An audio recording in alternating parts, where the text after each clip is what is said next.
Essas malandras, assanhadinha, tu só quer vral, só quer vral, só quer vral, vral, vral, vem pra favela, fica doidinha, então vem sentando aqui.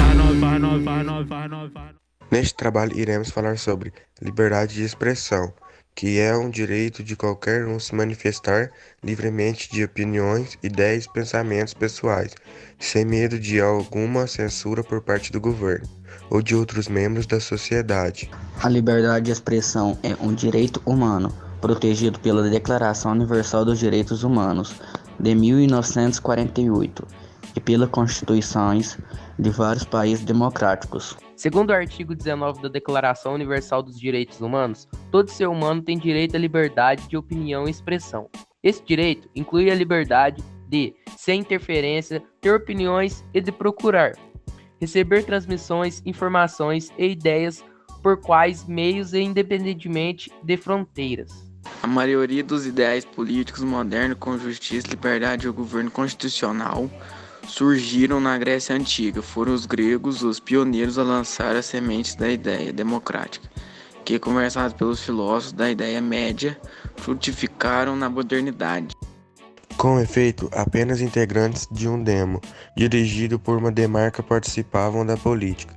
Daí a expressão democracia, que significa governo de demos. Outro ponto a ser considerado é que o grande número de escravos existentes em Atenas permitia que o tempo do cidadão fosse dedicado à política. Aristóteles costumava afirmar que todo e qualquer trabalho manual devia ser executado por escravos, de forma que os cidadãos pudessem dispor de seus tempos para as atividades políticas. Os escravos gregos realizavam serviços manuais e eram tratados de forma benigna, podendo alcançar sua libertação, em face de bons serviços prestados aos seus proprietários. O próprio Estado podia ter escravos, os quais exerciam funções menos significativas. Tem que esclarecer que a noção do Estado tida hoje não existia na Grécia Antiga. Se querer, existia notação de diferença entre o Estado e a sociedade, até porque a sociedade era o próprio Estado. Ainda a democracia ateniense era a democracia direta. Os cidadãos reuniam-se em assembleia na ágora para deliberar sobre assuntos mais diversos. Na ágora, todos podiam expressar seus pensamentos. O direito à voz era de todos os cidadãos. Os cidadãos, aqueles que podiam participar da vida política da polis, restringiam-se a um pequeno grupo de pessoas, mais precisamente aos homens livres. Mulheres, escravos, prisioneiros e estrangeiros não podiam participar da vida política. Por um outro lado, a existência da escravidão em Atenas era o que permitia ao homem livre ocupar-se somente da vida política.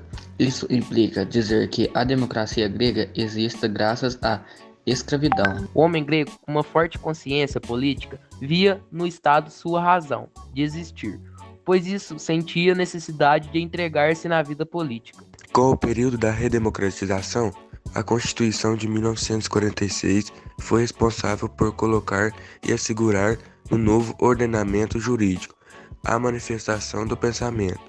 O texto constitucional dispunha a livre manifestação do pensamento, sem dependências da censura, salvo quanto a espetáculos e diversões públicas, respondendo cada um por abusos cometidos conforme disposição legal. Quando Getúlio Vargas ocupou o poder novamente, ele se preocupou em editar a Lei da Imprensa, Lei 2083 de 1953, com a devida regulamentação dos crimes de imprensa. Em seu bojo, a lei trouxe vários defeitos, como a exacerbada repressão à liberdade de imprensa. A Constituição de 1967, já outorgada nos governos militares, não aboliu o princípio da liberdade de pensamento, mas impôs uma delimitação que restringia sua aplicação, condicionando aos parâmetros da ordem pública e dos bons costumes. O ordenamento jurídico de 1967 restringiu ainda a liberdade da livre manifestação do pensamento ao impor sanções jurídicas a todo aquele que buscava do direito individual como o objetivo de opor-se ao governo. Essa disposição ficou explícita nos artigos 150 do parágrafo 8º e 151.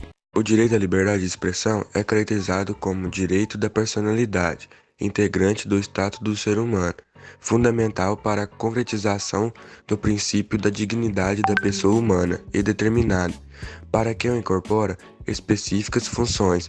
Ele é garantia individual e protege a sociedade contra arbítrio e as soluções de força.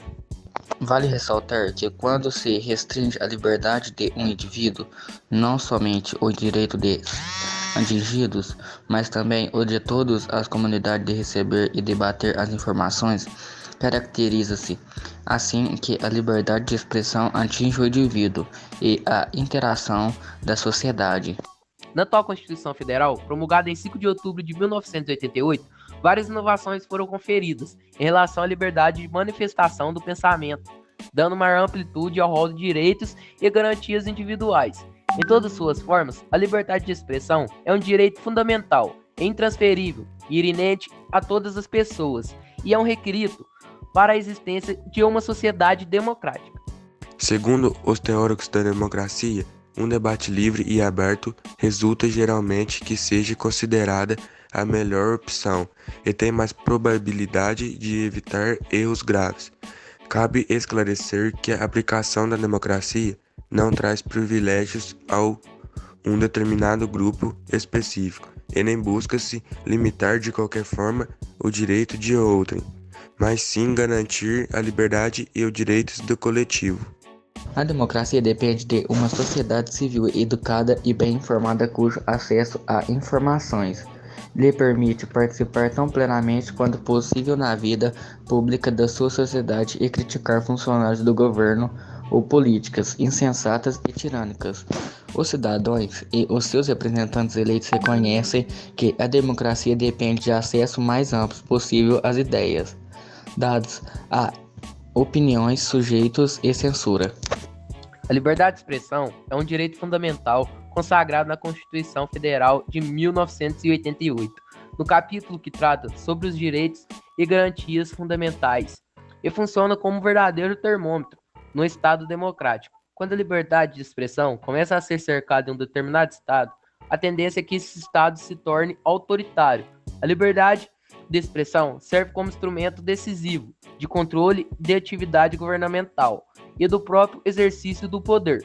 O princípio democrático tem um elemento indissociável que é a liberdade de expressão.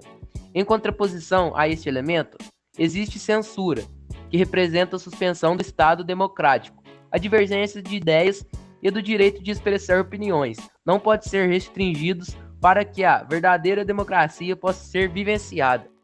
Neste trabalho, concluímos que a liberdade de expressão é fundamental para que exista de fato uma sociedade democrática, e este deve ser sempre valorizada.